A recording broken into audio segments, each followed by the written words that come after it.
नमस्कार दोस्तों, GS recipe के यूट्यूब चैनल पर आपका स्वागत है। आज हम बीपीएससी की जो परीक्षा भी हुई थी 69वीं बीपीएससी की परीक्षा पीटी एग्ज़ाम जो कि 30 सितंबर 2023 को हुआ था, उसमें कुल 150 प्रश्न जीएस के पूछे गए थे। उन सभी क्वेश्चन का सलूशन इसमें करने का प्रयास किया जाएगा। तो शुरुआत करते हैं पहले क्वेश्चन से। पहला क्वेश्चन बोल रहा है कि भारत में बाबर के आगमन के कारण क्या क्या थे। तो पहला कारण बोल रहा है कि उपमहाद्वीप में बारूद का आगमन हुआ था, ये गलत है।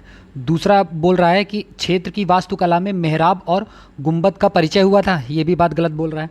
तीसरा बोल रहा है प्रदेश में तैमूरिड राजवंश की स्थापना हुई थी, हाँ ये बात बिल्कुल सही है। और चौथा है युद्ध में तोपों की शुरुआत हुई थी, क्या ये बात सही है? हाँ ये भी बात सही है। तो इसका सही जवाब क्या हो जाएगा? इसका सही जवाब हो जाएगा option number A is the right answer. दूसरे प्रश्न की ओर बढ़ते हैं। दूसरा क्वेश्चन क्या है? दूसरा क्वेश्चन बोल रहा है कि निम्नलिखित में से किस बंदरगाह को मुगल काल के दौरान बाबुल मक्का यानी मक्का का द्वार कहा जाता है? तो किसको कहा जाता था? वह सूरत को कहा जाता था। Option number A is the right answer. तीसरे क्वेश्चन की ओर बढ़ते हैं। तीसरा क्वेश्चन क्या है? तीसरा क्वेश्चन बोल रहा है कि अष्टप्रधान मंत्रिपरिषद जो थी वह किसके प्रशासन में थी? तो अष्टप्रधान मंत्रिपरिषद जो है वह मराठा प्रशासन में थी। तो तीसरे क्वेश्चन का सही जवाब होगा option number B is the right answer. चौथा क्वेश्चन क्या है? चौथा क्वेश्चन बोल रहा है कि बोधिसत्व पद्मपाणि की पेंटिंग जो है वह कहाँ पर स्थित है? तो ये जो पेंटिंग है ये आपको पता है बुद्ध धर्म से रिलेटेड है, या जो है यह अजंता में स्थित है। ऑप्शन नंबर बी इसका सही जवाब हो जाएगा। पांचवें प्रश्न की ओर बढ़ते हैं। पांचवा प्रश्न क्या है? पांचवा प्रश्न बोल रहा है कि निम्नलिखित कथनों पर विचार कीजिए। क्या कथन है? कथन बोल रहा है कि फाहियान एक चीनी तीर्थयात्री था, हाँ बात तो सही है। जो हर्ष के शासनकाल के दौरान भारत आया था, बात गलत बोल रहा है। ये हर्ष के समय नहीं, ये चंद्रगुप्त द्वितीय के समय आया था। दूसरा कथन है कि वेनसांग एक चीनी बौद्ध भिक्षु था, सही बात है, जिन्होंने चंद्रगुप्त द्वितीय के शासनकाल के दौरान भारत का दौरा किया था, तो ये भी बात गलत है। ये जो क्वेश्चन है ये इंटरचेंज कर दिया है। फाहियान जो है वो चंद्रगुप्त द्वितीय के समय आया था और हुएनसांग जो है वह हर्षवर्धन के समय आया था। तो इसमें बोल रहा है कि कौन सा सही है, तो इसमें सही कोई भी नहीं होगा, तो इसका सही जवाब हो जाएगा option number D is the right answer. छठवें क्वेश्चन की तरफ बढ़ते हैं। छठवां क्वेश्चन क्या है? छठवां क्वेश्चन बोल रहा है कि सूची दे रखा है, आपको मिलान करना है। तो चरक जो है आपको पता है ये चिकित्सा से रिलेटेड थे, तो ए का क्या हो जाएगा?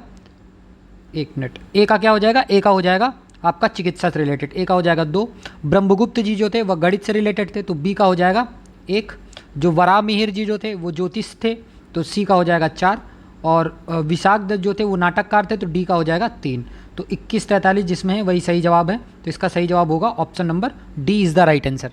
ठीक है, अगले प्रश्न की ओर बढ़ते हैं। सातवां क्वेश्चन क्या बोल रहा है? सातवां क्वेश्चन बोल रहा है कि इनमें से किसने भारत में फारसी त्यौहार नौरोज की शुरुआत की थी? तो वह कौन था जिसने नौरोज की शुरुआत की थी? वह बलबन था। Option number B is the right answer. अगले प्रश्न की ओर बढ़ते हैं। अगला प्रश्न क्या है? अगला प्रश्न बोल रहा है कि नाथपंथियों, सिद्धों और योगियों ने भक्ति धर्म को किस क्षेत्र में लोकप्रिय बनाया था? तो यह किस क्षेत्र में लोकप्रिय बनाया था? या नॉर्थ इंडिया में लोकप्रिय बनाया था? Option number D is the right answer.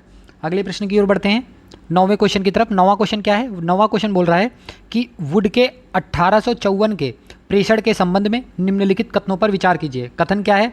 इसने उच्च अध्ययन के लिए शिक्षा के माध्यम के रूप में अंग्रेजी की सिफारिश की थी, हाँ ये बात बिल्कुल सही है। दूसरा कथन है कि इसने महिला शिक्षा और व्यावसायिक प्रशिक्षण पर जोर दिया था, हाँ ये भी बात सही है। तो इसका सही जवाब क्या हो जाएगा? इसका सही जवाब हो जाएगा option number B is the right answer. Option number B is the right answer.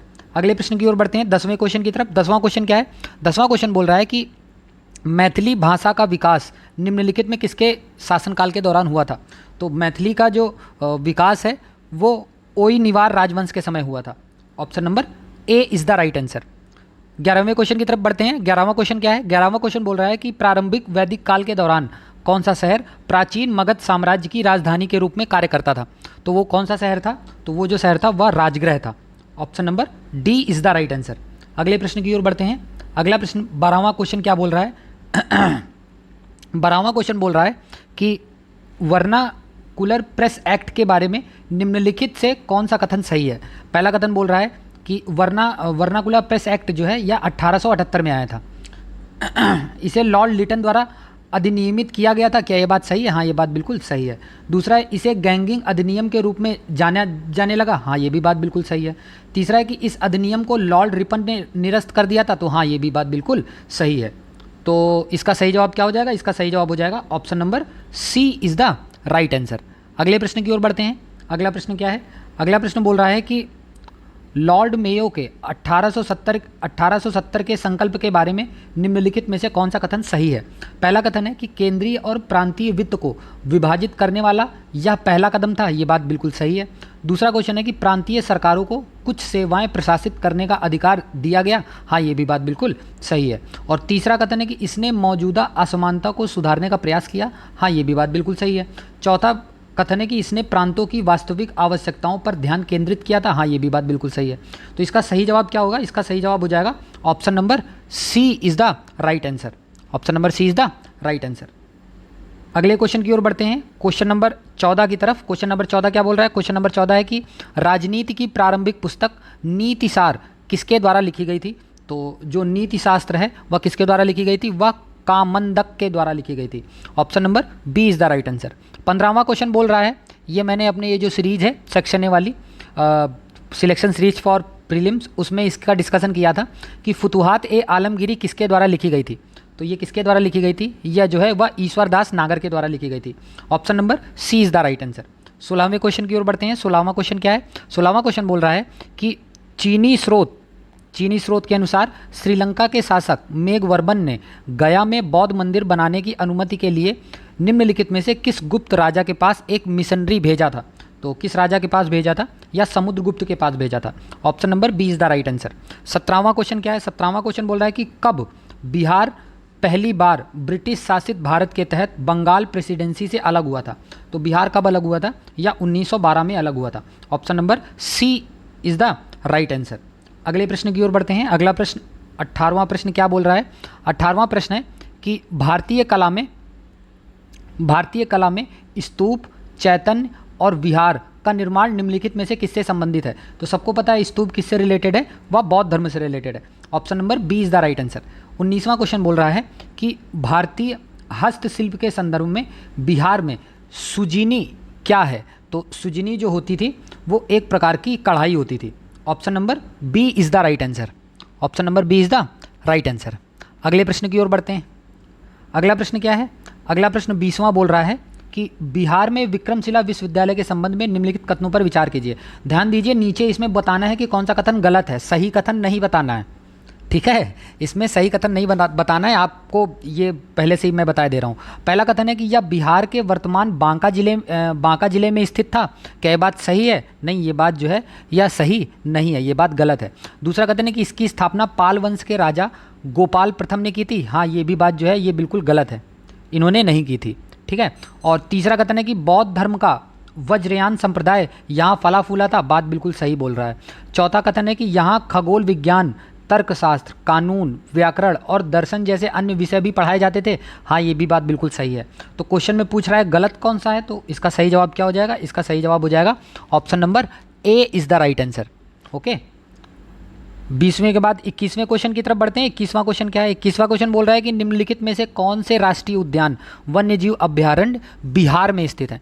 तो इसमें से नेशनल पार्क कौन सा है जो बिहार में स्थित है?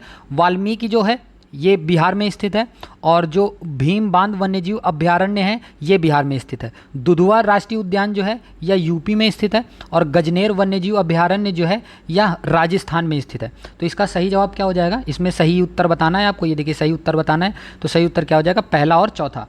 Option number D is the right answer.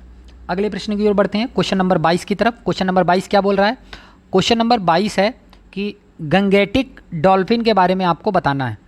तो गंगेटिक डॉल्फिन के संबंध में निम्नलिखित कथनों पर विचार कीजिए और आपको सही बताना है। ठीक है, पहला क्वेश्चन देखते हैं। पहला क्वेश्चन बोल रहा है कि गंगा नदी की डॉल्फिन को IUCN मतलब IUCN जो रेड डाटा बुक पब्लिश करता है ना, कौन सी रेड डाटा बुक जो पब्लिश करता है, उसकी रेड लिस्ट के तहत लुप्तप्राय जीव के रूप में वर्गीकृत किया गया है? नहीं, इंडेंजर्ड स्पेसीज में वर्गीकृत किया गया है।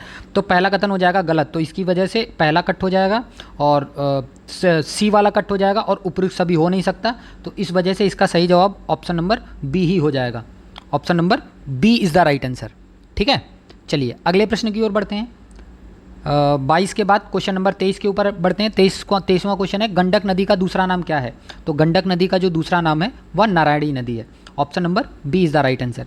24वां क्वेश्चन है कि बिहार के निम्नलिखित में से किस जिले में सोना पाया जाता है? तो बिहार के किस जिले में सोना पाया जाता है? वह जमुई जिले में पाया जाता है। Option number C is the right answer. अगले प्रश्न की ओर बढ़ते हैं। क्वेश्चन बोल रहा है कि त्रिवेणी नहर का निर्माण निम्नलिखित में से किस नदी पर किया गया था? तो त्रिवेणी नदी का जो निर्माण है वह गंडक नदी पर किया गया था। Option number B is the right answer. Option number B is the right answer. अगले प्रश्न की ओर बढ़ते हैं। अगला 26वां क्वेश्चन बोल रहा है कि घाना, अभिकथन दे रखा है और उसका कारण दे रखा है। अभिकथन है कि घाना तट पर सोने के समृद्ध प्लेसर जमाव पाए जाते हैं और ब्राज़ील में सोने की सिराएं पाई जाती हैं। क्या ये बात सही है? बात तो बिल्कुल सही बोल रहा है। कारण इसका दे रहा है कि किसी समय ये महाद्वीप अटलांटिक तट के साथ एक साथ संयुक्त थे। बात तो ये भी बिल्कुल सही बोल रहा है और इसका ये सही व्याख्या भी करता है। तो इसका सही जवाब क्या हो जाएगा? इसका सही जवाब हो जाएगा option number D is the right answer. अगले प्रश्न की ओर बढ़ते हैं। अगला प्रश्न क्या है? अगला प्रश्न बोल रहा है क्वेश्चन नंबर 27, थोड़ा सा बड़ा है क्वेश्चन, ध्यान रखिएगा। क्वेश्चन बोल रहा है कि बिहार की भौगोलिक संरचना चट्टानी प्रणालियों से बनी है। चट्टानी प्रणालियों का उनके विवरण से मिलान कीजिए। तो विवरण से मिलान करना है। जो धारवाड़ चट्टान प्रणाली है या सबसे पुराना आर्कियन रॉक सिस्टम का हिस्सा माना जाता है। तो ए का हो जाएगा 3 और विंध्य चट्टान प्रणाली जो है वह बलुआ पत्थर, चूना पत्थर, डोलोमाइट इससे रिलेटेड है। तो बी का हो जाएगा 4। देखिए 2 से आंसर मिल रहा है कि नहीं? 34 किसी में है? हाँ, 34 ऑप्शन नंबर डी में है। तो ऑप्शन नंबर डी इसका हो जाएगा सही जवाब। Option number D is the right answer. अगले प्रश्न की ओर बढ़ते हैं। 27वें क्वेश्चन के बाद 28वें क्वेश्चन की ओर चलते हैं। 28वां क्वेश्चन क्या है? 28वां क्वेश्चन बोल रहा है कि निम्नलिखित में से कौन सा समुद्री जैव विविधता के दृष्टिकोण से दुनिया का सबसे समृद्ध क्षेत्र है, जिसमें ज्वार नदमुख, समुद्र तट, निकट तटीय पर्यावरण के जंगल, समुद्री घास, प्रवाल भित्तियाँ, नमक दलदल और मैंग्रोव के साथ 21 द्वीप, कितने? 21 द्वीप शामिल हैं। तो वह कहाँ पर है? वह है मन्नार की खाड़ी बायोस्फीयर रिजर्व में। Option number D is the right answer. अगले प्रश्न की ओर बढ़ते हैं।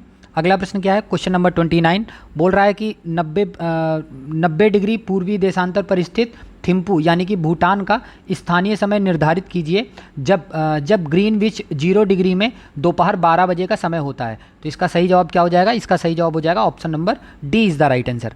अगले प्रश्न की ओर बढ़ते हैं। अगला प्रश्न क्या है? अगला 30वां क्वेश्चन बोल रहा है कि निम्नलिखित में से कौन सा कथन सही है, आपको बताना है।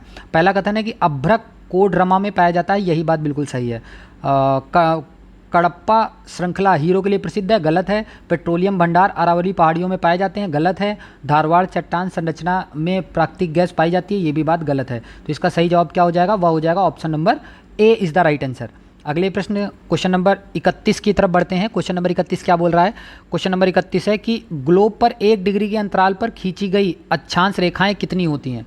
तो खींची गई जो अक्षांश रेखाएं होती हैं वह 179 होती हैं। Option number A is the right answer. Option number A is the right answer. अगले प्रश्न की ओर बढ़ते हैं। अगला प्रश्न क्या है? अगला प्रश्न बोल रहा है कि कोसी मैदान की माध्य समुद्र तल से ऊंचाई जो है वह कितनी है? तो समुद्र तल से जो ऊंचाई है इसकी 195 मीटर है। कौन सी है? 95 मीटर है और आसपास कुछ नहीं है। तो इसका सही जवाब क्या हो जाएगा? वह हो जाएगा option number D is the right answer. तो क्वेश्चन नंबर 33 की ओर बढ़ते हैं। क्वेश्चन नंबर 33 क्या है? क्वेश्चन नंबर 33 बोल रहा है कि किस पठार पर कर्करेखा तथा भारतीय मानक समय रेखा एक दूसरे को काटती है?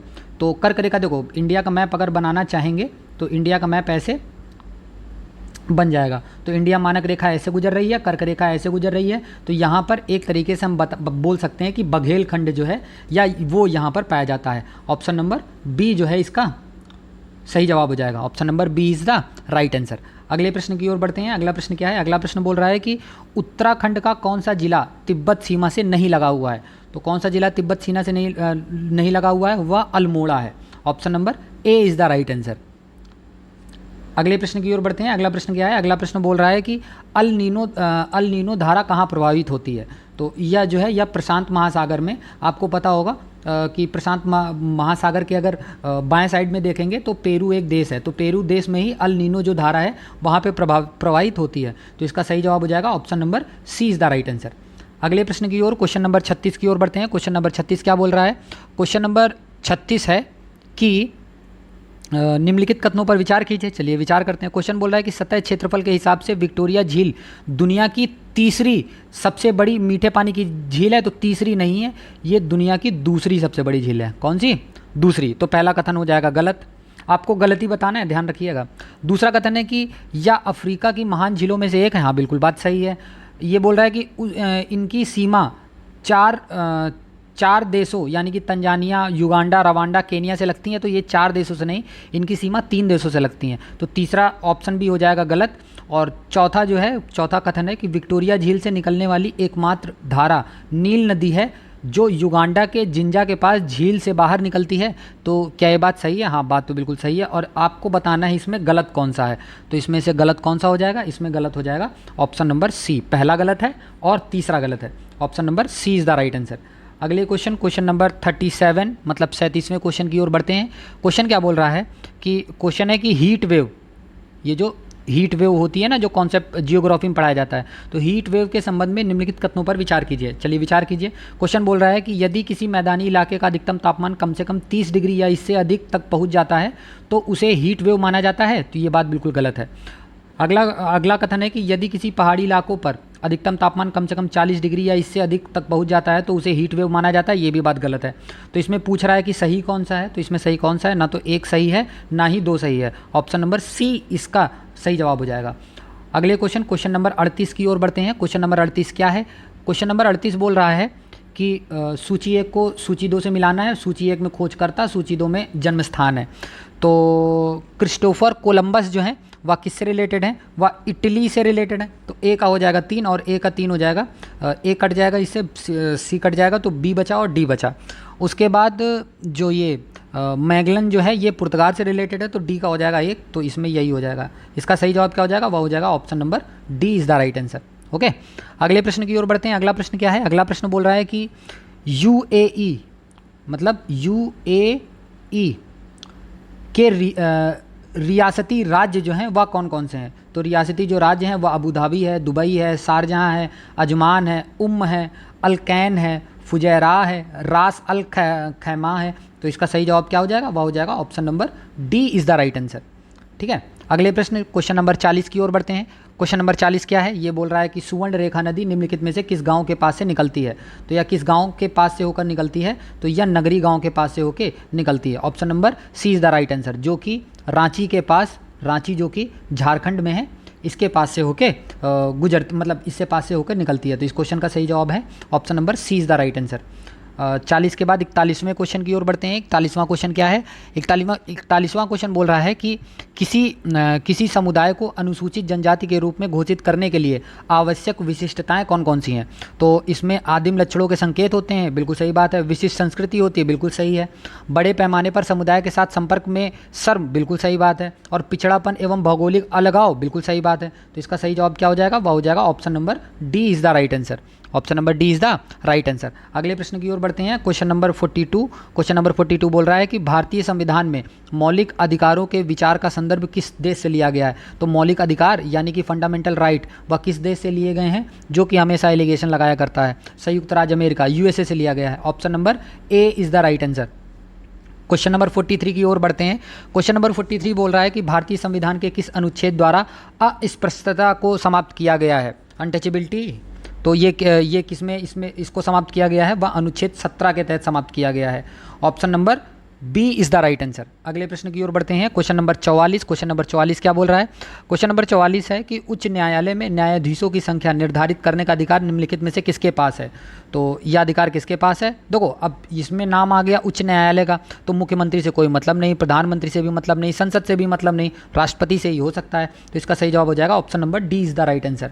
अगले क्वेश्चन नंबर 45 की ओर बढ़ते हैं। क्वेश्चन नंबर 45 क्या है? क्वेश्चन नंबर 45 बोल रहा है कि 5वीं अनुसूची मतलब 5th शेड्यूल के बारे में बात हो रही है। ठीक है, किस विशिष्ट समूह के लोगों के शासन और हितों की सुरक्षा से संबंधित है? तो किसके? आप सबको पता है, अनुसूचित जनजाति से रिलेटेड है। Option number B is the right answer. अगले प्रश्न की ओर बढ़ते हैं। अगला प्रश्न क्वेश्चन नंबर 46 क्या बोल रहा है? क्वेश्चन नंबर 46 बोल रहा है कि भारतीय सर्वोच्च न्यायालय ने किस मुकदमे या मुकदमों में सर्वप्रथम संविधान के मूल ढांचे का सिद्धांत दिया था? तो आपको पता है सबसे फेमस केस कौन सा है? केशवानंद भारती। इसी में तो दिया था मूल ढांचे का सिद्धांत, option number B is the right answer. Golaknath बनाम पंजाब राज्य जो है ये 1967 में हुआ था, और जो केशवानंद भारती है ये 1973 में हुआ था। तो आपको ये याद रखना है। इस क्वेश्चन का सही जवाब ऑप्शन नंबर बी सही है। अगले क्वेश्चन नंबर 47 यानी 47 क्वेश्चन की ओर बढ़ते हैं। क्वेश्चन क्या बोल रहा है? क्वेश्चन बोल रहा है कि एक तरफ सूची 1, दूसरी तरफ सूची 2 दे रखा है, राजनीतिक दल और उसकी स्थापना के वर्ष दे रखे हैं, और भारतीय कम्युनिस्ट पार्टी जो है, कौन सी भारतीय कम्युनिस्ट पार्टी है, ये कब बनी थी? या 1964 में बनी थी, सही बात है। भारतीय ये मार्क्सवादी और भारतीय कम्युनिस्ट पार्टी नॉर्मल वाली कब बनी थी? या 1925 को बनी थी। बहुजन समाजवादी पार्टी जो है या 1984 को बनी थी, और ऑल इंडिया तृणमूल कांग्रेस जो है वो 1998 में बनी थी। तो इस क्वेश्चन का सही जवाब क्या हो जाएगा? 1, 3, 4, 2, 13, 42 जिसमें है वही सही जवाब है। इसका सही जवाब है option number D is the right answer. 47 के बाद क्वेश्चन नंबर 48 यानी कि 48 की ओर बढ़ते हैं। क्वेश्चन क्या बोल रहा है? क्वेश्चन है कि किस या किन अनुच्छेद के अंतर्गत अध्यक्ष सदन के किसी सदस्य को उसकी मातृभाषा में बोलने की इजाज़त दे सकता है? तो वह कौन सा है? वह है अनुच्छेद नंबर 120 के पहले पार्ट में। Option number C is the right answer. Option number C is the right answer. अगले प्रश्न की ओर बढ़ते हैं। अगला प्रश्न क्या है? अगला प्रश्न क्वेश्चन नंबर 49। 4 कथन दिए गए हैं इसमें, और 4 कथन में आपको बताना है कि कौन सा इसमें सही है। तो देखते हैं पहला कथन क्या बोल रहा है। पहला कथन बोल रहा है कि सुप्रीम कोर्ट कॉलेजियम एक 5 सदस्यीय निकाय है जिसकी अध्यक्षता भारत के मौजूदा मुख्य न्यायाधीश यानी कि CJI करते हैं, और उस समय इसमें न्यायालय में कार्यरत 4 अन्य वरिष्ठतम न्यायाधीश शामिल होते हैं। बात बिल्कुल सही है। जो 1+4 का कॉन्सेप्ट है ना, 4 सीनियर मोस्ट होते हैं, एक CJI होता है, तो वो है। तो क्वेश्चन मतलब कथन नंबर 1 सही है। दूसरा कथन है कि संसद ने विधि द्वारा कोलोजियम प्रणाली का आरंभ किया था। तो बिल्कुल बात गलत है। कोलोजियम का विरोध कर रहे हैं ये लोग, कहाँ से बनाएंगे। और तीसरा है कि उच्चतम न्यायालय और उच्च न्यायालय के न्यायाधीशों की नियुक्ति कोलेजियम प्रणाली के माध्यम से की जाती है। तो ये बात बिल्कुल सही है, इसी से की जाती है। और चौथा कथन है कि कोलेजियम प्रणाली की शुरुआत वर्ष 1993 में न्यायाधीश PN भगवती के ऐतिहासिक फर्स्ट जज मामले के उपलक्ष्य में की गई थी। तो ये बात बिल्कुल गलत है। तो इसका सही जवाब क्या हो जाएगा? इसका सही जवाब हो जाएगा 1 सही है, पहला सही है और तीसरा सही है। पहला और तीसरा जिसमें होगा वही सही जवाब होगा।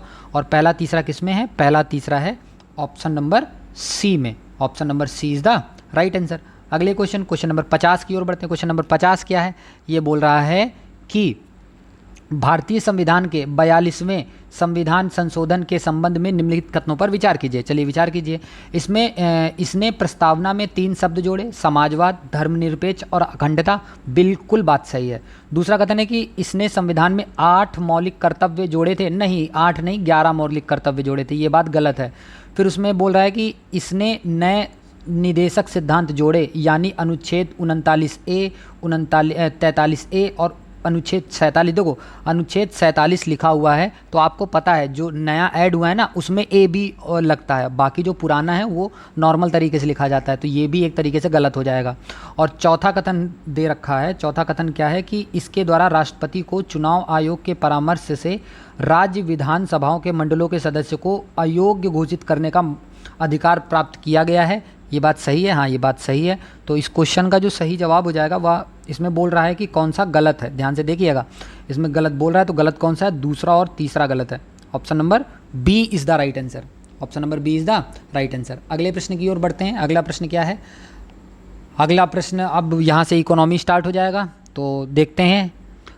51 क्वेश्चन बोल रहा है कि दिवाला और शोधन अक्षमता के संबंध में निम्नलिखित कथनों पर विचार कीजिए। पहला कथन क्या बोल रहा है? पहला कथन बोल रहा है कि शोधन अक्षमता से तात्पर्य उस वित्तीय स्थिति से है जिसमें कोई व्यक्ति या संस्था बकाया होने पर अपने ऋणों का भुगतान करने में असमर्थ होता है। बात बिल्कुल गलत है, इसमें सही आपको बताना है। दूसरा है कि दिवाला एक कानूनी प्रक्रिया को संदर्भित करता है जहां देनदार की संपत्ति लेनदारों के लाभ के लिए समाप्त या पुनर्गठित की जाती है। बात बिल्कुल गलत है। तीसरा कथन है कि शोधन अक्षमता एक अवस्था है जबकि दिवाला एक निष्कर्ष है। बात बिल्कुल गलत है। और चौथा कथन बोल रहा है कि भारतीय दिवाला और शोधन अक्षमता बोर्ड IBBI दिवाला और शोधन अक्षमता कार्यवाही की देखरेख के लिए जिम्मेदार नियामक निकाय है। बिल्कुल सही बात है। तो इस क्वेश्चन का जो सही जवाब हो जाएगा वह हो जाएगा option number B is the right answer. Question number 52 की ओर बढ़ते हैं। क्वेश्चन नंबर 52 क्या बोल रहा है? तो क्वेश्चन नंबर 52 बोल रहा है कि औद्योगिक नीति संकल्प किस वर्ष अपनाया गया था, यानी कि इंडस्ट्रियल पॉलिसी रिजोल्यूशन जो है यह कब अपनाया गया था? तो यह जो है वह 1956 में अपनाया गया था। Option number D is the right answer. Option number D is the right answer. Question number 53 की ओर बढ़ते हैं। क्वेश्चन नंबर 53 क्या बोल रहा है? क्वेश्चन है कि उत्पादन संबंध प्रोत्साहन पीएलआई यानी पीएलआई योजना के बारे में निम्नलिखित कथनों पर विचार करना है। तो पहला कथन क्या है? पहला कथन है यह योजना घरेलू विनिर्माण को बढ़ावा देने और मोबाइल फ़ोन विनिर्माण तथा निर्दिष्ट इलेक्ट्रॉनिक घटकों में बड़े निवेश को आकर्षित करने के लिए उत्पादन से जुड़े प्रोत्साहन की पेशकश करती है। बात बिल्कुल सही है। दूसरा कथन क्या बोल रहा है? दूसरा कथन है कि इस योजना के आवेदकों की दो श्रेणियां हैं, वैश्विक कंपनियां और घरेलू कंपनियां। बिल्कुल बात गलत है ये। तीसरा कथन है कि यह योजना पात्र कंपनियों को 6 वर्षों की अवधि के लिए भारत में निर्मित और लक्ष्य श्रेणी में शामिल वस्तुओं की शुद्ध वृद्धिशील बिक्री आधार वर्ष पर लगभग 8% का औसत प्रोत्साहन प्रदान करती है। क्या ये बात सही है? नहीं, ये बात जो है वह गलत है। और चौथा कथन है कि पीएलआई के तहत लक्ष्य श्रेणी में laptop, tablet, all in one PC, server और ये सब, हाँ ये बिल्कुल शामिल किया जाता है। तो चौथा भी हो जाएगा। तो इसमें आपको गलत कथन बताना है, ध्यान से पढ़िएगा। गलत कथन कौन सा हो जाएगा इसमें? इसमें गलत कथन हो जाएगा आपका 2 और 3। गलत कथन कौन सा हो जाएगा? 2 और 3। इसका सही जवाब कौन सा हो जाएगा? इसका सही जवाब हो जाएगा option number C is the right answer. Option number C is the right answer. अगले प्रश्न की ओर बढ़ते हैं। अगला प्रश्न क्या है? अगला प्रश्न क्वेश्चन नंबर 54। क्वेश्चन नंबर 54 क्या बोल रहा है? क्वेश्चन नंबर 54 है कि स्वामित्व योजना के संबंध में निम्नलिखित कथनों पर विचार कीजिए। तो चलिए विचार करते हैं। क्वेश्चन पहला कथन है कि यह खाद्य मंत्रालय के दायरे में कार्यरत एक केंद्रीय क्षेत्रक योजना है। खाद्य मंत्रालय के अंतर्गत नहीं, यह ministry of rural development and Panchayati Raj के अंतर्गत आता है। तो पहला कथन जो है वह गलत है और इसमें गलत कथन ही बताना है, ध्यान रखे रहना। दूसरा कथन है कि यह योजना CORS नेटवर्क की तरह जियो पोजिशनिंग इंफ्रास्ट्रक्चर को 5 सेंटीमीटर तक की सटीकता प्रदान करने योग्य मानक बनाने का प्रयास कर रही है। हाँ बिल्कुल बात सही है। अगला है कि CORS का मतलब क्रॉस ओरिजिन रिसोर्स शेयरिंग होता है। नहीं, CORS का मतलब होता है कॉन्टिन्यूअस ऑपरेटिंग रिसर्च स्टेशन। क्या बताया मैंने? Continuous operation research station. तो तीसरा जो कथन है वह गलत है। चौथा कथन है कि यह योजना ड्रोन तकनीक का उपयोग कर भूमि के छोटे छोटे खंडों का नक्शा तैयार करके ग्रामीण बस्तियों आबादी के क्षेत्रों में संपत्ति का स्पष्ट स्वामित्व स्थापित करने के लिए एक सुधारात्मक पहल प्रदान करती है। ये बात बिल्कुल सही है। तो इसमें गलत कथन आपको बताना है। तो गलत है पहला और तीसरा सही जवाब हो जाएगा option number A is the right answer. Option number A is the right answer. अगले प्रश्न की ओर बढ़ते हैं। Question number 55। क्वेश्चन नंबर 55 भी बड़ा क्वेश्चन है, ध्यान से पढ़िएगा। क्वेश्चन बोल रहा है कि किसी वित्तीय आपातकाल की स्थिति में अनुच्छेद 360 मतलब अनुच्छेद 360 इमरजेंसी में पहुंच रहा है, ध्यान रखिएगा, लागू करने के परिणाम निम्नलिखित में से कौन सा है? क्या परिणाम है? पहला कथन है कि राष्ट्रपति राज्यों को राज्य मामलों के संबंध में सेवारत सभी या किसी वर्ग के कर्मचारियों के वेतन और भत्ते कम करने के आदेश दे सकता है। हाँ बिल्कुल बात सही है। और दूसरा कथन है कि राज्य विधानमंडल द्वारा पारित धन विधेयक या अन्य वित्तीय विधेयक को राष्ट्रपति के विचारार्थ आरक्षित रखने की आवश्यकता नहीं है। बिल्कुल बात गलत है, आरक्षित रख सकती है। पैसों के मामले में तो रख ही सकती है क्योंकि फाइनेंशियल इमरजेंसी है ना। 360 जो है वो फाइनेंशियल इमरजेंसी है। तो ये कथन बिल्कुल गलत है और उसके पहला सही है, दूसरा गलत है। और कोई कथन? तीसरा कथन क्या बोल रहा है? तीसरा कथन बोल रहा है कि राष्ट्रपति उच्चतम न्यायालय और उच्च न्यायालय के जजों के साथ संघ मामलों के संबंध में सेवारत सभी या किसी वर्ग के कर्मचारियों के वेतन और भत्ते कम करने के आदेश दे सकती है। बिल्कुल बात सही है, दे सकती है आदेश। ओके, और इसमें सही बताना है। तो पहला सही था, दूसरा गलत था, तीसरा भी सही है, याद रखिएगा। चौथा कथन है कि राज्य विधानमंडल द्वारा पारित होने के बाद धन विधेयक या अन्य वित्तीय विधेयक राष्ट्रपति के विचारार्थ आरक्षित रखी जाएगी। बिल्कुल बात सही है। तो इसका सही जवाब क्या हो जाएगा? इसका सही जवाब हो जाएगा option number C is the right answer. Option number C is the right answer. अगले प्रश्न की ओर बढ़ते हैं। अगला प्रश्न क्वेश्चन नंबर 56 क्या बोल रहा है कि निम्नलिखित में से कौन सा कारक संभावित रूप से भारतीय अर्थव्यवस्था में मुद्रास्फीति जनित मंदी में योगदान कर सकते हैं? तो पहला कथन है कि इसमें सही आपको बताना है। पहला कथन है कि सरकारी खर्चे में वृद्धि के कारण उच्च मुद्रास्फीति दबाव। बात बिल्कुल गलत है। अगला कथन है कि औद्योगिक स्वास्थ्य में गिरावट और आर्थिक विकास में सुस्ती। बात बिल्कुल सही है। तीसरा है कि कुल मांग और उपभोक्ता खर्च में कमी। बात बिल्कुल सही है। चौथा है कि घरेलू मुद्रा की वृद्धि के कारण निर्यात प्रतिस्पर्धात्मक में कमी। बिल्कुल बात गलत है। इसका सही जवाब क्या हो जाएगा? इसका सही जवाब हो जाएगा 2 और 3, 2 और 3 किस में है, वह है ऑप्शन नंबर ए में। तो इसका सही जवाब क्या हो जाएगा, option number A is the right answer. अगले प्रश्न क्वेश्चन नंबर 57 की तरफ बढ़ते हैं। क्वेश्चन नंबर 57 क्या बोल रहा है, क्वेश्चन बोल रहा है कि आर्थिक सर्वेक्षण मतलब इकोनॉमिक सर्वे के अनुसार निम्नलिखित में से कौन सा कथन भारत के प्रत्यक्ष विदेशी निवेश मतलब FDI, okay, foreign direct investment, प्रत्यक्ष विदेशी निवेश की प्रवृत्ति का वर्णन करता है। कौन सा वर्णन करता है, आपको सही उत्तर बताना है। निजी क्षेत्र की कम भागीदारी के कारण इसमें कमी आई है, बात बिल्कुल गलत है। महामारी के पहले के स्तर की तुलना में इसमें वृद्धि हुई है, बिल्कुल बात सही है। तीसरा है कि टेलीकॉम सेक्टर में पूरी तरह से सुधार होने के बाद किसी भी वित्तीय वर्ष में बिना घटे इसमें तेज़ी से बढ़ोतरी हुई है, बात बिल्कुल गलत है। चौथा है कि कमज़ोर वैश्विक आर्थिक स्थिति के कारण इसमें कमी आई है, बात बिल्कुल सही है। तो इसका सही जवाब क्या हो जाएगा, 2 और 4, 2 और 4 किस में है, 2 और 4 है ऑप्शन नंबर ए में। तो ऑप्शन नंबर ए इसका सही जवाब हो जाएगा, option number A is the right answer. अगले प्रश्न की ओर बढ़ते हैं। क्वेश्चन नंबर 58 क्या बोल रहा है, क्वेश्चन नंबर 58 है कि बिहार के गया जिला का वर्तमान जो पॉपुलेशन है वो कितनी है। तो वर्तमान जो पॉपुलेशन है वो 5,98,000 है, option number D is the right answer. अगले प्रश्न की ओर बढ़ते हैं। अगला क्वेश्चन नंबर 59, केंद्र सरकार के गैर योजना व्यय के बारे में निम्नलिखित में से कौन सा कथन सही है, आपको बताना है। पहला कथन है व्यय कृषि पर होता है, गलत बात। व्यय विज्ञान और प्रौद्योगिकी पर होता है, गलत बात। व्यय ब्याज भुगतान पर होता है, बिल्कुल सही बात। और डी तो होगा ही नहीं, तो इसका सही जवाब क्या हो जाएगा, इसका सही जवाब हो जाएगा option number C is the right answer, option number C is the right answer. Question number 60 की ओर बढ़ते हैं। क्वेश्चन नंबर 60 क्या बोल रहा है, क्वेश्चन नंबर 60 है कि वैश्वीकरण और भारत पर इसके प्रभाव के बारे में निम्नलिखित में से कौन सा कथन सही नहीं है, आपको बताना है। जो 1991 में एलपीजी रिफॉर्म आए थे ना, मतलब ग्लोबलाइजेशन वाला, ठीक है। अब देखते हैं इसमें से कौन सा कथन सही नहीं है। पहला कथन है कि निर्यात में वृद्धि आयात में वृद्धि से अधिक है, बिल्कुल बात गलत है। अधिक नहीं है, कम है। इससे प्रत्यक्ष विदेशी निवेश का प्रभाव बढ़ा है, बिल्कुल बात सही है। इसने वस्तुओं और सेवाओं के व्यापार का विस्तार किया, बिल्कुल बात सही है। उपयुक्त में से कोई नहीं हो नहीं सकता। तो इसका सही जवाब क्या हो जाएगा, इसका सही जवाब हो जाएगा option number A is the right answer, क्योंकि गलत नहीं है इसमें बताना है ना। Option number A is the right answer. अगले क्वेश्चन नंबर 61 की ओर बढ़ते हैं। क्वेश्चन नंबर 61 क्या बोल रहा है, क्वेश्चन नंबर 61 है कि संघ सरकार के वित्त में नवीनतम विकास के बारे में निम्नलिखित कथनों पर विचार कीजिए। निम्नलिखित कथन कौन कौन से हैं। कथन है कि महामारी वित्तीय, अब इसमें सही बताना है, याद रखिएगा। महामारी वित्तीय वर्ष 21 के दौरान संघ सरकार का राजकोषीय घाटा सकल घरेलू उत्पाद के 9.2% तक पहुंच गया था। ये कब की बात कर रहा है, ये 2020-2021 की बात कर रहा है, बिल्कुल बात ये सही बोल रहा है। अगला कथन है कि वित्तीय वर्ष 22 में राजकोषीय घाटा कम होकर सकल घरेलू उत्पाद का 7.7% हो गया था। नहीं, ये बात गलत बोल रहा है, ये 6.7% हो गया था। ओके, तो ये कथन जो है वो गलत होगा। अगला है कि पिछले 2 वर्षों में राजस्व संग्रहण कम हो गया, नहीं कम नहीं हो गया, अधिक हो गया। तो ये भी कथन जो है वह गलत है। आपको सही बताना है, तो सही कौन सा हो जाएगा, केवल एक सही हो जाएगा, option number C is the right answer. अगले प्रश्न की ओर बढ़ते हैं। क्वेश्चन नंबर 62 क्या बोल रहा है, क्वेश्चन नंबर 62 है कि RBI reserve bank of India के विदेशी मुद्रा भंडार FER में निम्नलिखित में से कौन सा कथन शामिल कौन सा शामिल है। तो पहला है विदेशी मुद्रा परिसंपत्तियां FCA पहला सही है। दूसरा सोना भी है। तीसरा विशेष आहरण अधिकार SDR जो होता है ये भी है। आरक्षित किस्त स्थिति है, ये भी है। तो इसका सही जवाब हो जाएगा option number D is the right answer.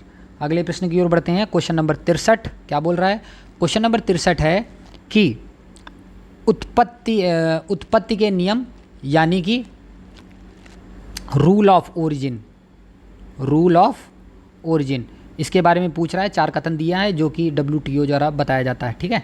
तो इसके बारे में कथन बोल रहा है कि उत्पत्ति के नियम किसी उत्पाद के राष्ट्रीय स्रोत को निर्धारित करने के लिए आवश्यक मानदंड है, बात सही है।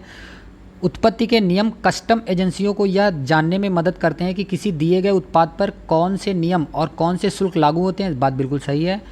तीसरा कथन है इनका उपयोग व्यापार सांख्यिकी के प्रयोजन के लिए किया जाता है, बात बिल्कुल सही है। चौथा है कि उनका महत्व इस तथ्य से प्रमाणित होता है कि कई मामलों में कर और प्रतिबंध आयातों के स्रोतों पर निर्भर करते हैं, बात बिल्कुल सही है। तो इसका सही जवाब क्या हो जाएगा, वह हो जाएगा option number D is the right answer, option number D is the right answer, ठीक है। अगले क्वेश्चन नंबर 64 की ओर बढ़ते हैं। क्या बोल रहा है क्वेश्चन नंबर 64? बोल रहा है कि शिशु मृत्यु दर के बारे में निम्नलिखित कथनों पर विचार कीजिए। पहला कथन है, या शिशु के जन्म को लेकर ठीक 1 वर्ष की आयु के बीच मृत्यु की संभावना है जो प्रति 10,000 नहीं, प्रति 1,000 है, जीवित जन्मों पर व्यक्त की जाती है। कथन पहला गलत हो गया। अगर पहला कथन गलत हो गया आपको सही बताना है, सी भी कटा, डी भी कटा। अगला कथन है, वर्ष 1950 में शिशु मृत्यु दर 189.6 थी, बात बिल्कुल सही है। तीसरा कथन है, वर्ष 2019 में शिशु मृत्यु दर 30 थी, बात बिल्कुल सही है। अगला कथन है कि रजिस्ट्रार जनरल ऑफ इंडिया मतलब आरजीआई के सैंपल रजिस्ट्रेशन सिस्टम के बुलेटिन के अनुसार उत्तर प्रदेश वर्ष 2019 में सबसे अधिक शिशु मृत्यु दर वाला राज्य था, बात बिल्कुल गलत है। ये उत्तर प्रदेश नहीं था, उत्तर प्रदेश की जगह आप नोट डाउन कर सकते हैं, मध्य प्रदेश था। तो ये गलत हो जाएगा चौथा वाला, तो 2 और 3 सही हो जाएगा। 2 और 3 किस में है? 2 और 3 है ऑप्शन नंबर बी में। Option number B is the right answer. अगले प्रश्न की ओर बढ़ते हैं। Question number 65। क्वेश्चन नंबर 65 क्या बोल रहा है? क्वेश्चन नंबर 65 है कि एक अवधारणा के रूप में मानव पूंजी निर्माण की बेहतर व्याख्या एक प्रक्रिया के संदर्भ में की जाती है जो सक्षम बनाती, क्या सक्षम बनाती है? किसी देश के व्यक्तियों द्वारा अधिक पूंजी संचय करने को, बात बिल्कुल गलत है, आपको सही बताना है। ज्ञान में वृद्धि करने को, बात बिल्कुल गलत है। कौशल स्तरों में वृद्धि करने को, बिल्कुल गलत बात। देश के लोगों के ज्ञान, कौशल स्तरों और क्षमताओं की वृद्धि को, बिल्कुल सही बात। तो इसका सही जवाब क्या हो जाएगा? वह हो जाएगा option number C is the right answer. Question number 66 की ओर बढ़ते हैं। क्वेश्चन नंबर 66 क्या बोल रहा है? क्वेश्चन नंबर 66 है कि 1937-38 के दौरान बिहार में बकास्त आंदोलन किसके द्वारा आयोजित किया गया था? तो यह जो आंदोलन है वह स्वामी सहजानंद सरस्वती द्वारा आयोजित किया गया था। Option number B is the right answer. Question number 67 बोल रहा है कि भारत के स्वतंत्रता संग्राम के दौरान निम्नलिखित घटनाओं पर विचार कीजिए। होम रूल आंदोलन जो है, होम रूल जो है 1916 में हुआ था, जिस भी लड़के का है सही लिखा है। सूरत विभाजन जो है 1906 में नहीं, यह 1907 में हुआ था, कोई बात नहीं। खेड़ा सत्याग्रह 1908 में, सही बात है। मार्ले मिंटो सुधार 1909 में हुआ था, सही बात है। इसका सही जवाब क्या हो जाएगा? वह हो जाएगा option number A is the right answer. अगले प्रश्न क्वेश्चन नंबर 68 की ओर बढ़ते हैं। क्वेश्चन नंबर 68 बोल रहा है कि लॉर्ड लिटन निम्नलिखित में से किससे संबंधित नहीं है? शस्त्र अधिनियम से संबंधित है, वर्नाकुलर प्रेस एक्ट से संबंधित है, स्ट्रेची कमीशन से रिलेटेड है, इल्बर्ट बिल से रिलेटेड नहीं है। Option number C is the right answer. अगर इससे रिलेटेड नहीं है लॉर्ड लिटन, तो इससे रिलेटेड था कौन? इससे रिलेटेड लॉर्ड रिपन था, लॉर्ड रिपन था। तो इस क्वेश्चन का सही जवाब है option number C is the right answer.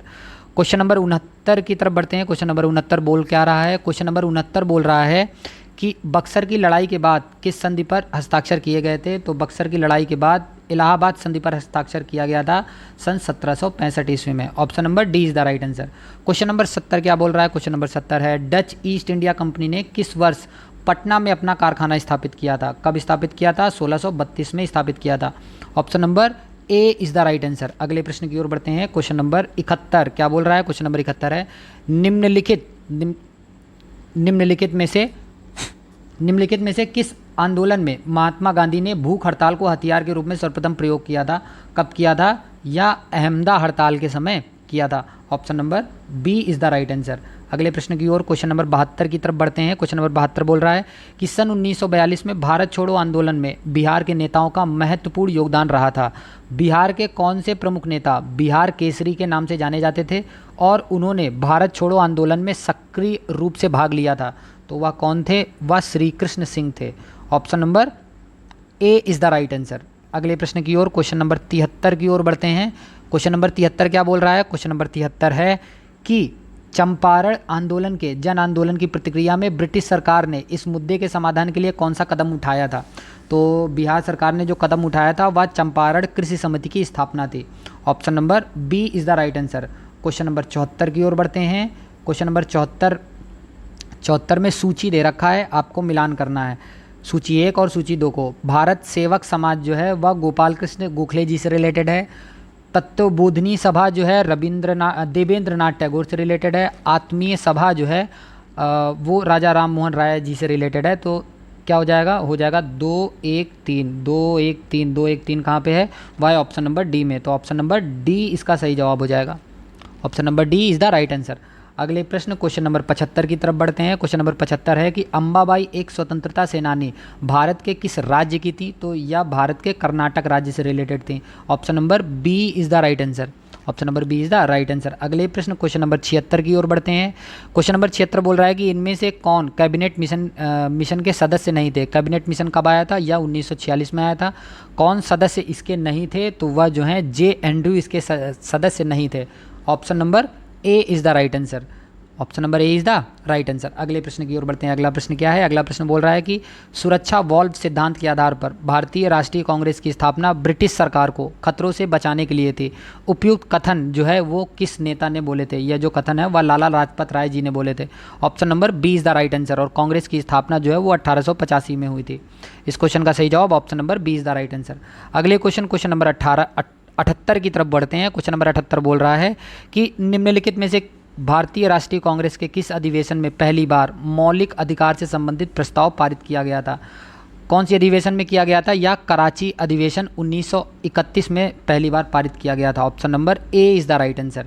अगले प्रश्न क्वेश्चन नंबर 79 यानी कि 79 की ओर बढ़ते हैं। 1857 के विद्रोह की विफलता के निम्नलिखित में से कौन से कारण थे? पहला है कि अंग्रेजों की सैन्य श्रेष्ठता, सही उत्तर बताना है, बिल्कुल सही बात है। दूसरा है कि विद्रोहियों के पास कोई एकीकृत कार्यक्रम एवं विचारधारा नहीं थी, बिल्कुल बात सही है। तीसरा है कि समाज के सभी वर्गों से समर्थन का अभाव था, बिल्कुल सही बात है। तो इसका सही जवाब हो जाएगा option number C is the right answer. अगले प्रश्न की ओर बढ़ते हैं। क्वेश्चन नंबर 80 क्या बोल रहा है? क्वेश्चन नंबर 80, बिहार का वह रसोइया जिसने 1917 में महात्मा गांधी की हत्या के प्रयास को विफल कर उनके भोजन में मिले जहर से उनकी जान बचाई थी वह कौन था? वह था Batak Miyan. Option number B is the right answer. यहाँ से आपके रीजनिंग के क्वेश्चन हैं, इनके मैं सिर्फ आंसर बता दूंगा और अगर आप कमेंट सेक्शन में लिख के बताएंगे तो एक वीडियो में ये जो 10 क्वेश्चन है इनका मैं सोल्यूशन भी बता दूंगा। तो पहला क्वेश्चन बोल रहा है, पहला क्वेश्चन है कि एक व्यक्ति रमेश, कौन?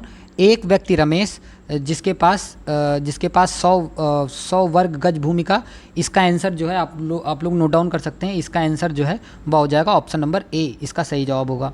Option number A is the right answer. 82 जो है, इसमें 82 में आपको बेजोड़ युग्म के बारे में बताना है और बेजोड़ युग्म में जो इसमें से सही है वह है ऑप्शन नंबर सी, जो बेजोड़ युग्म है, जो कि मतलब तीनों से जो अलग है। Option number C is the right answer. 83 की तरफ बढ़ते हैं। इसमें आपको बताना है, प्लस माइनस करके आप देख लीजिए, ये प्लस करके आ रहा है उसी हिसाब से होगा। तो इसका सही जवाब हो जाएगा 83 का सही जवाब हो जाएगा 182। Option number A is the right answer. 83 के बाद 84 की ओर बढ़ते हैं। 84 में आपको लुप्त संख्या के बारे में बताना था, तो लुप्त संख्या कौन सी होगी? लुप्त संख्या होगी 77।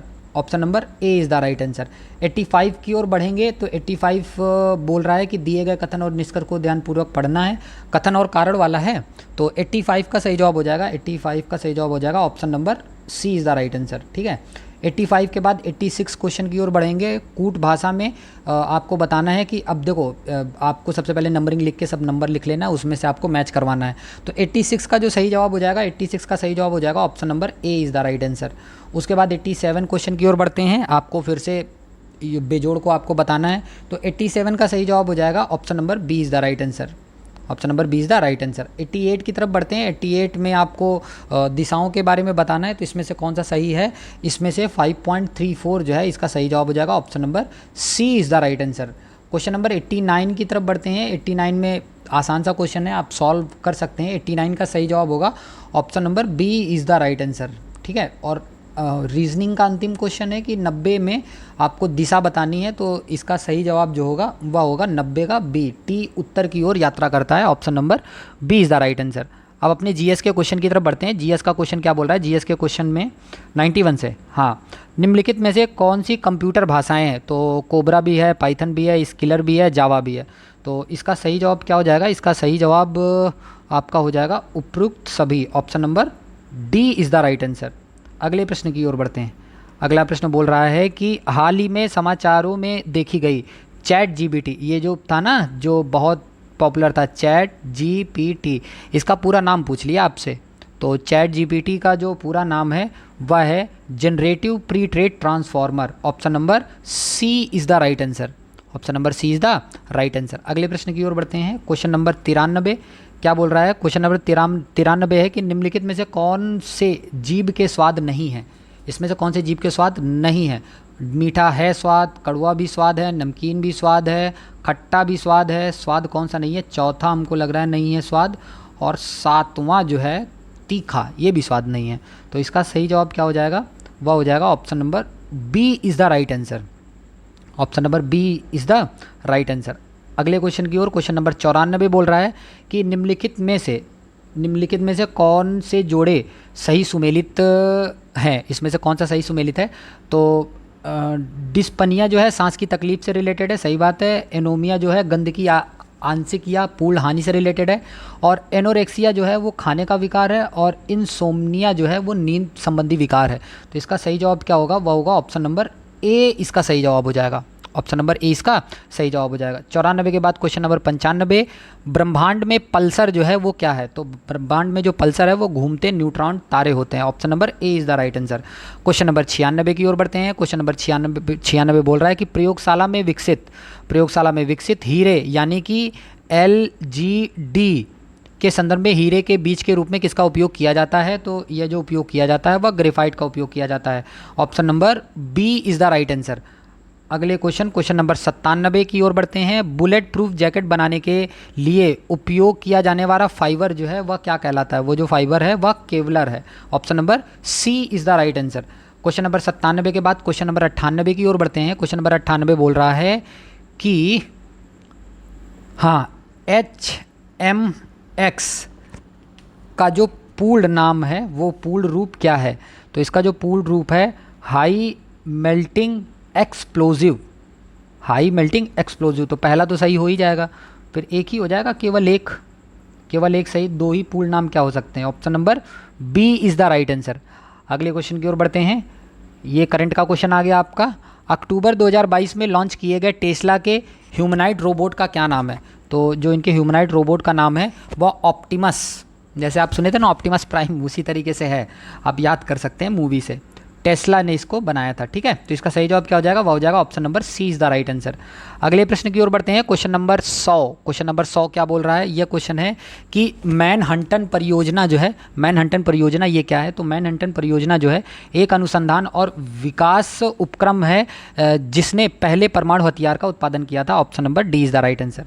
क्वेश्चन नंबर 101 बोल रहा है कि अवतल दर्पण द्वारा बनाया गया प्रतिबिंब वास्तविक, उल्टा और वस्तु के आकार के बराबर होता है। वस्तु की स्थिति कैसी होनी चाहिए? तो वस्तु की स्थिति जो है ना वह वक्रता के केंद्र पर होनी चाहिए। Option number A is the right answer. Option number A is the right answer. 102 की ओर बढ़ते हैं। फोटो इलेक्ट्रिक सेल एक ऐसा उपकरण है जो कि क्या करता है? प्रकाश ऊर्जा का भंडारण करता है। गलत बात है। विद्युत ऊर्जा को प्रकाश ऊर्जा में बदलता है, तो ये भी बात बिल्कुल गलत है। तीसरा है कि प्रकाश, ये तो होगा ही नहीं, तो सी ऑप्शन क्या बोल रहा है? प्रकाश ऊर्जा को विद्युत ऊर्जा में बदलता है, बिल्कुल सही बात है। Option number C is the right answer. Question number 103 की ओर बढ़ते हैं। क्वेश्चन नंबर 102 के बाद 103 बोल रहा है कि विलयन विलायक के प्रति इकाई आयतन या प्रति इकाई द्रव्यमान में उपस्थित विलेय की मात्रा को रसायन में किस रूप में जाना जाता है? तो यह जो जाना जाता है वह विलेय की सांद्रता के नाम से जाना जाता है। Option number B is the right answer. Option number B is the right answer. अगले क्वेश्चन नंबर 104 की ओर बढ़ते हैं। क्वेश्चन बोल रहा है कि कोविड टीकाएं प्रतिरक्षी प्रतिक्रिया को कैसे उत्तेजित करती हैं? तो यह जो है वह जीवित छीड़ SARS-CoV-2 वायरस प्रवेश करा के इसको किया जाता है। Option number D is the right answer. अगले प्रश्न की ओर बढ़ते हैं। क्वेश्चन नंबर 105, निम्नलिखित में से कौन सा तरल बिजली का कुचालक है? तो कौन सा है? नींबू का रस भी नहीं है, संतरे का रस भी नहीं है, नमकीन पानी भी नहीं है, इसमें हो जाएगा उपयुक्त में से कोई नहीं। Option number D is the right answer. अगले प्रश्न की ओर, क्वेश्चन नंबर 106, पूरे पेपर का सबसे आसान क्वेश्चन, डीएनए, कौन सा? डीएनए डबल हेलिक्स संरचना की खोज किसके द्वारा की गई थी? तो यह जो खोज है वह जेम्स वाटसन और फ्रांसिस क्रिक के द्वारा की गई थी। Option number D is the right answer. Option number D is the right answer. Question number 107 की ओर बढ़ते हैं। अलग अलग द्रव्यमान की दो वस्तुएं चंद्रमा की सतह के पास स्वतंत्र रूप से गिरने से क्या होगा? तो स्वतंत्र रूप से गिरने से जो होगा वह होगा किसी बिछड़ एक ही वेग जो है वह हो जाएगा। तो इस क्वेश्चन का जो सही जवाब हो जाएगा वह क्या हो जाएगा? वह हो जाएगा option number B is the right answer. Question number 108 की ओर बढ़ते हैं। वेक्टर टीके प्रतिरोधक शक्ति प्रदान करने के लिए कैसे काम करते हैं? तो ये जो है यह सीधे कोशिकाओं में प्रवेश कराकर और उन्हें स्पाइक प्रोटीन बनाने में सक्षम बनाकर। ऑप्शन नंबर सी और मेरे हिसाब से वायरस को किसी भिन्न वायरस के संशोधित संस्करण में रखकर भी किया जा सकता है। बी भी हो सकता है, सी भी हो सकता है, इस पर आप स्टार मार्क कर सकते हैं। ठीक है, इसका बी भी हो सकता है। 109 क्वेश्चन की ओर बढ़ते हैं। 109 क्वेश्चन क्या बोल रहा है? 109 क्वेश्चन बोल रहा है कि लगातार नई परत जोड़ने वाली प्रक्रिया निम्नलिखित में से कौन सी है? तो यह जो प्रक्रिया है वह समुद्र तल का फैलाव है। Option number B is the right answer. अगले प्रश्न की ओर बढ़ते हैं। क्वेश्चन नंबर 110 क्या बोल रहा है? क्वेश्चन है कि भूपटल के टुकड़े मेंटल में गति द्वारा निरंतर धीमी गति से प्रवाहित होते हैं, इस सिद्धांत को क्या कहा जाता है? तो ये जो सिद्धांत है वह प्लेट टेक्टोनिक सिद्धांत कहलाता है। Option number B is the right answer. अगले प्रश्न क्वेश्चन नंबर 111 की ओर बढ़ते हैं। बोल रहा है कि mRNA पद का विस्तारित रूप क्या है? मतलब mRNA का फुल फॉर्म आपको बताना है। इसका फुल फॉर्म है messenger ribonucleic acid. Option number D is the right answer. अगले प्रश्न की ओर बढ़ते हैं। अगला प्रश्न क्या है? अगला प्रश्न बोल रहा है कि एसी करंट को कैसे उत्पन्न करते हैं? तो एसी करंट को ट्रांसफार्मर द्वारा नहीं, डायनोमो द्वारा भी नहीं, चोक कुंडली द्वारा भी नहीं, इसमें से हो जाएगा उपयुक्त में से कोई नहीं। Option number D is the right answer. अगले प्रश्न क्वेश्चन नंबर 113 की ओर बढ़ते हैं। बोल रहा है कि करंट डेंसिटी यानी कि धारा घनत्व तो क्या होता है या विमा विहीन होता है? बात गलत है, एक सदिश राशि है। तो हाँ, ये भी बात बिल्कुल सही है। ऑप्शन नंबर बी इसका सही जवाब हो जाएगा। अगले प्रश्न की ओर बढ़ते हैं। क्वेश्चन नंबर 114 क्या बोल रहा है? क्वेश्चन है कि मेडिकल केमिस्ट्री में दवाओं का वर्गीकरण किस आधार पर सबसे अधिक उपयोगी है? तो किसके आधार पर? यह होगा आणविक लक्ष्य के आधार पर। Option number B is the right answer. Question number 115 की ओर बढ़ते हैं। क्वेश्चन नंबर 115 है निम्नलिखित में से कौन सा प्रतिक्रिया की दर को धीमा करता है? तो वह कौन धीमा करता है? विषमांगी उत्प्रेरक। देखो, पहला भी नहीं होगा, दूसरा भी नहीं होगा, तीसरा भी नहीं होगा, तो इसमें सही जवाब क्या हो जाएगा? वह हो जाएगा option number D is the right answer. Question number 116 की ओर बढ़ते हैं। क्वेश्चन नंबर 116 बोल रहा है कि आगत तथा निर्गत तंत्रिकाएं जो है वह कहाँ मिलती हैं? तो यह जो तंत्रिकाएं हैं, ये जो मिलती हैं वह केंद्रीय तंत्रिका तंत्र में मिलती हैं, और इसका आंसर डी भी हो सकता है। तो इस क्वेश्चन में भी आप स्टार मार्क कर सकते हैं कि जो आयोग देगा वही आप उसको मान सकते हैं। ऑप्शन बी भी हो सकता है, डी भी हो सकता है। ठीक है, क्वेश्चन नंबर 117 की ओर बढ़ते हैं। क्वेश्चन नंबर 117 क्या बोल रहा है? क्वेश्चन नंबर 117 है कि निम्नलिखित में से कौन सी तकनीकी 5G मोबाइल हैं, 5th जनरेशन मोबाइल संचार नेटवर्क द्वारा सक्षम की जाएंगी? तो पहला है इंटरनेट ऑफ थिंग्स, सही बात है। एज कंप्यूटिंग, सही बात है। नेटवर्क स्लाइसिंग, ये भी सही बात है। तो इसका सही जवाब हो जाएगा, वह हो जाएगा option number C is the right answer. अगले प्रश्न की ओर बढ़ते हैं। अगला प्रश्न क्या है? अगला प्रश्न बोल रहा है क्वेश्चन नंबर 118, एक तरफ है अंतरिक्ष मिशन, दूसरी तरफ है खोज। तो कैसिनी ह्यूजेर्स जो है इन्होंने शनि तथा उसके वलय की खोज की थी, तो ए का हो जाएगा 2। ठीक है, फिर उसके बाद जूनो ने बृहस्पति की खोज की थी, तो बी का हो जाएगा 1। और आर्टेमिस ने मानव अंतरिक्ष उड़ान चंद्रमा से मंगल ग्रह तक किया था, तो सी का हो जाएगा 4, और एक ही बचा, तो डी का हो जाएगा 3। 2143 जो कि है ऑप्शन नंबर डी में, तो option number D is the right answer.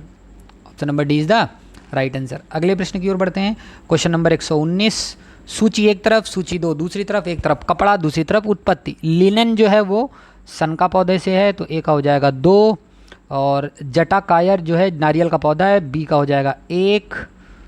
तो फिर उसके बाद मोहायर जो है वो अंगोरा बकरी है, और डाउन जो है वह बत्तख तथा ग्रीच के पंख हैं, तो सी का हो जाएगा 4 और इसका हो जाएगा 3। 2143 फिर से आ जाएगा, 2143 है ऑप्शन नंबर बी में। Option number B is the right answer. Question number 120, question number 120 क्या बोलता है?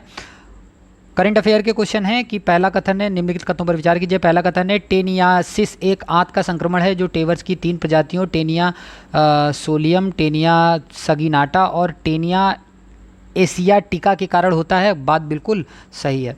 अगला कथन है कि जब मस्तिष्क के सिस्ट विकसित हो जाते हैं तो इस स्थिति को न्यूरोसिस्टकोसिस यानी कि NCC कहा जाता है। हाँ, ये भी बात बिल्कुल सही है। सही जवाब हो जाएगा option number A is the right answer.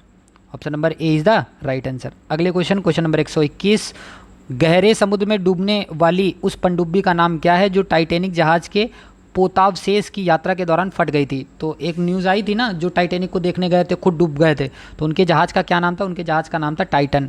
Option number C, option number C is the right answer. अगले प्रश्न की ओर, क्वेश्चन नंबर 122, एक तरफ जूते फैशन सहायक सामग्री है, दूसरी तरफ विवरण दे रखा है। तो बैरेट जो है वह किससे रिलेटेड है? बैरेट जो है एक प्रकार की टोपी होता है, तो ए का हो जाएगा 3, ए का हो जाएगा 3। और उसके बाद ब्रांग मतलब जो है एक तरीके से पुरुषों के जूते का एक प्रकार होता है, तो ई का हो जाएगा 1। तो 31, ए का 3 ये कट ए का 3 इसमें है, इसमें है, और ई का हो जाएगा 1, ई का 1 ये भी कट हो जाएगा, तो ई का 1 इसमें हो जाएगा। तो इसका सही जवाब हो जाएगा option number A is the right answer. Option number A is the right answer. अगले प्रश्न की ओर बढ़ते हैं। क्वेश्चन नंबर 123 क्या बोल रहा है? क्वेश्चन नंबर 123 है कि संयुक्त राज्य अमेरिका के पूर्व राष्ट्रपति ने हाल ही में अपना साक्षात्कार कहाँ दिया था? गए तो बहुत जगह थे, तो जो इंपॉर्टेंट साक्षात्कार था वह एथेंस में था, हुआ था इनका। Option number B is the right answer. अगले प्रश्न की ओर बढ़ते हैं। अगला प्रश्न क्या है? अगला प्रश्न बोल रहा है कि खेल के संदर्भ में निम्नलिखित में से कौन सा जोड़ा जो है वो सुमेलित है? तो क्या फ्लेमिश विंडो, नहीं देखो इनका जो है दूसरा सही मिलान है और चौथा सही मिलान है, इनका इनके साथ इंटरचेंज कर दिया गया है, ठीक है। ये फ्रेंच ओपन इधर होना चाहिए, यूएस ओपन इधर होना चाहिए, तो इसमें सही जो कथन है वो हो जाएगा 2 और 4 केवल। ऑप्शन नंबर सी जो है इसका सही जवाब हो जाएगा। Option number C is the right answer. 124 के बाद 125 क्या बोल रहा है कि गृह मंत्रालय ने नवंबर 2022 को देश की कितनी भाषाओं की फील्ड वीडियोग्राफी के साथ भारतीय मातृभाषा सर्वेक्षण MTSI कार्य को पूरा किया था? तो कितनी भाषाओं के बारे में? 576 भाषाओं के बारे में। Option number B is the right answer. Question number 126 क्या बोल रहा है? क्वेश्चन नंबर 126 है किस राज्य सरकार ने भारत में गिद्धों के संरक्षण के लिए राष्ट्रीय कार्यवाही द्वारा प्रस्तावित गिद्ध संरक्षण के लिए राज्य स्तरीय समिति का शुभारंभ किया था? तो या कहाँ किया था? या किया था तमिलनाडु में। ये तमिलनाडु की राज्य सरकार ने ये चीज़ किया था। Option number D is the right answer. Option number D is the right answer. अगले प्रश्न की ओर बढ़ते हैं। क्वेश्चन नंबर 127 10 कैप्टिव नस्ल एशियाई विशालकाय कछुए मुख्य भूमि एशिया में सबसे बड़ी कछुआ प्रजातियों में से एक हाल ही में भारत के किस राष्ट्रीय उद्यान में छोड़े गए हैं? यह जो छोड़े गए हैं वो नतांगिकी राष्ट्रीय उद्यान में छोड़े गए हैं, जो कि अंडमान और निकोबार में है। Option number D is the right answer. Okay, option number D is the right answer. अगले प्रश्न की ओर बढ़ते हैं। अगला प्रश्न क्या है? अगला प्रश्न 128 बोल रहा है कि हाल ही में किस देश ने फिर से अरुणाचल प्रदेश को भारत का एक अभिन्न अंग घोषित किया है? तो यह कौन है? ये काम यूएसए ही कर सकता है। Option number D is the right answer. अगला 129 क्वेश्चन, भारत के रुद्राक्ष बाला साहेब पाटिल ने काहिरा में ISSF वर्ल्ड चैंपियनशिप में पुरुषों की 10 मीटर एयर राइफल में कौन सा पदक जीता था? तो यह जो है इन्होंने स्वर्ण पदक जीता था। Option number C is the right answer. Question number 130 बोल रहा है कि राष्ट्रीय शिक्षा नीति 2020 किस ग्रेड से व्यावसायिक शिक्षा को मुख्य धारा की शिक्षा में एकीकृत करने पर जोर देती है? तो मतलब कोडिंग किस मतलब कक्षा से एक तरीके से स्टार्ट हो जाएगी, वह स्टार्ट हो जाएगी ग्रेड 6 से ही स्टार्ट हो जाएगी। Option number D is the right answer. Question number 131 बोल रहा है कि भारत ने किस देश के साथ आर्थिक सहयोग और व्यापार समझौते पर हस्ताक्षर किए हैं? तो किसके साथ किए थे? वह ऑस्ट्रेलिया के साथ किए थे। Option number A is the right answer. अगले प्रश्न की ओर बढ़ते हैं। क्वेश्चन नंबर 132 बोल रहा है कि सहज भाषा अधिनियम निम्नलिखित में से किस देश द्वारा हाल ही में पारित किया गया था, जिसमें सरकारी अधिकारियों को आधिकारिक दस्तावेजों और वेबसाइटों में सरल और आसानी से समझ में आने वाली अंग्रेजी भाषा का उपयोग करने की आवश्यकता होती है? यह हाल ही में किसने किया था? तो यह जो है हाल ही में न्यूजीलैंड ने किया था। Option number B is the right answer. Question number 133 बोल रहा है कि दुनिया के पहले पादप परागणकों जिन्हें टिलयार्डिमस कहा जाता है कि टिलियांडेमी जीवाश्म हाल ही में किस देश में पाए गए हैं? तो यह जो है हाल ही में रसिया में पाए गए थे, काफ़ी न्यूज़ बनी थी। Option number B is the right answer. Option number B is the right answer. Question number 134 सुर्खियां बटोरने वाली लिस्बन घोषणा किस इकाई के संरक्षण से संबंधित है? तो यह जो है वह महासागर से रिलेटेड है। Option number B is the right answer. Question number 135 निम्नलिखित में से कौन सा जानवर सिंधु घाटी सभ्यता के लोगों को नहीं पता था? कौन सा नहीं पता था? वह जो है वह हाथी के बारे में इनको नहीं पता था। Option number A is the right answer. Question number 136 निम्नलिखित में से कौन सा यूनेस्को विश्व धरोहर स्थल नहीं है? तो वह कौन सा नहीं है? वह इंडिया गेट नहीं है, बाकी दोनों हैं, लाल किला भी है, कुतुब मीनार भी है। Option number A is the right answer. नहीं पूछा था तो option number A is the right answer हो जाएगा इसका, ठीक है। अगले क्वेश्चन की ओर बढ़ते हैं। 137 137 भारतीय संविधान में राज्य के नीति निर्देशक सिद्धांत की अवधारणा किस देश के संविधान से ली गई है? तो यह जो है वह आयरलैंड से ली गई है। Option number A, option number A is the right answer. अगले क्वेश्चन की ओर, क्वेश्चन नंबर 138 138 सिक्किम भारतीय संघ का पूर्ण राज्य कब बना था? तो यह जो है वह 1975 में बना था। Option number B is the right answer. 16 मई 1975 में बना था। अगले प्रश्न की ओर, क्वेश्चन नंबर 139 139 निम्नलिखित में से कौन सी मुद्रा सबसे महंगी है? तो इनमें से बताना है। देखो, इनमें से मुद्राओं के बारे में बताना है, अलग से आपको ज़्यादा दिमाग नहीं लगाना है। तो इनमें से कौन सी मुद्रा सबसे महंगी है? तो वह पाउंड स्टर्लिंग है। Option number B is the right answer. अगले प्रश्न की ओर बढ़ते हैं। क्वेश्चन नंबर 140 यानी कि 140 क्वेश्चन बोल रहा है कि बिहार सरकार ने किस वर्ष तक कार्बन उत्सर्जन कम कर बिहार राज्य को प्रदूषण मुक्त बनाने की योजना बनाई है? तो वह कब तक बनाई थी? वह 2024 तक इन्होंने बोला था कि प्रदूषण मुक्त हो जाएगा। Option number A is the right answer. Question number 141 141 shipwreck tourism के संदर्भ में सूची रीफ, एमी सॉल तथा ग्रांडे द्वीप पर भारतीय जल में जहाज़ों के मलबे का पता लगाया गया। ये स्थान जो है वो कहाँ पर है? तो यह जो स्थान है वह गोवा तट के बाहर है। कहाँ पर है? गोवा तट के बाहर है। Option number D is the right answer. अगले प्रश्न, क्वेश्चन नंबर 142 G20 सदस्य प्रतिनिधित्व करते हैं। क्या प्रतिनिधित्व करते हैं? वैश्विक GDP का लगभग 85%, सही बात है। वैश्विक व्यापार का लगभग 50%, नहीं, वैश्विक व्यापार का लगभग 75% ये लोग शेयर करते हैं, ठीक है। और विश्व की लगभग 2/3 जनसंख्या, हाँ बिल्कुल बात सही है। तो सही जवाब क्या हो जाएगा? 1 और 3। Option number A is the right answer. अगले प्रश्न की ओर बढ़ते हैं। क्वेश्चन नंबर 143 यानी कि 143 रूस के वैगनर भाड़े के सैनिक समूह का मुखिया, अरे जो विद्रोह कर दिया था पुतिन के खिलाफ, उसको निपटा दिए थे बाद में पुतिन साहब हैं। तो इसका सही जवाब हो जाएगा येवगेनी प्रिगोजिन। ऑप्शन नंबर ए जो है इसका सही जवाब हो जाएगा। अगले question number 144 global gender gap index किसके द्वारा जारी की जाती है? ये सबको पता है, बार बार क्वेश्चन पूछा गया है। विश्व आर्थिक मंच के द्वारा, वर्ल्ड इकोनॉमिक फोरम के द्वारा जारी किया जाता है। Option number B is the right answer. अगले प्रश्न की ओर बढ़ते हैं। क्वेश्चन नंबर 145 145 यूनाइटेड किंगडम की महारानी एलिजाबेथ द्वितीय के संबंध में निम्नलिखित में से कौन सा कथन सही है? तो कौन सा कथन सही है? वह सही है, उन्होंने 70 वर्षों तक शासन किया और 96 वर्ष की आयु में उनकी मृत्यु हो गई थी। Option number D is the right answer. Question number 146 146 Gujarat में आयोजित डिफेंस एक्सपो 2022 का विषय जो है वह क्या था? वह जो विषय था वह गौरव का मार्ग था। Option number A is the right answer. Question number 147 147 Thar डिग्न महोत्सव का 3 दिवसीय उत्सव किस देश में मनाया जाता है? तो यह जो है वह म्यांमार में मनाया जाता है। Option number C is the right answer.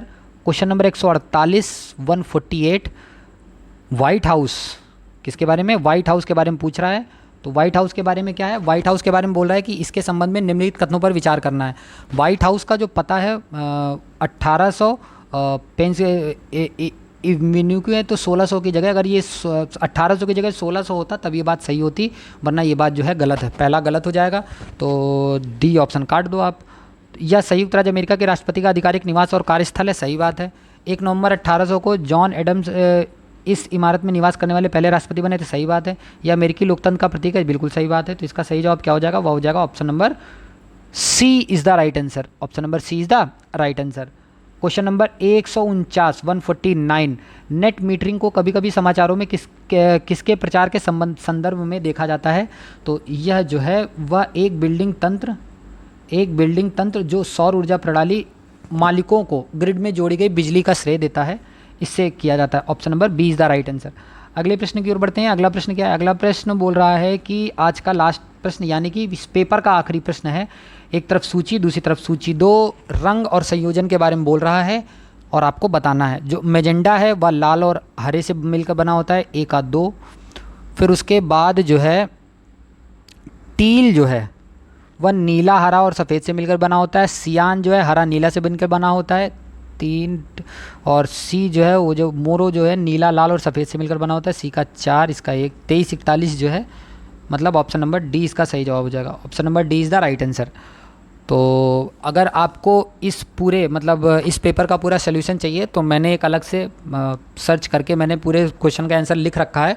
तो उस पीडीएफ को मतलब डिस्क्रिप्शन सेक्शन में जाएंगे तो एक टेलीग्राम का लिंक दिया होगा, उस टेलीग्राम लिंक पर जाके इस पूरी पीडीएफ का जिसमें मैंने आंसर टिक लगा रखे हैं उस पूरी पीडीएफ का आपको पीडीएफ मिल जाएगा, उस पूरी मतलब इस पूरे वीडियो का वहाँ से जाके आप डाउनलोड कर सकते हैं। तो कैसी लगी ये वीडियो प्लीज़ कमेंट सेक्शन में लिख के बताइए और वीडियो को लाइक करिए और चैनल को सब्सक्राइब करिए। धन्यवाद।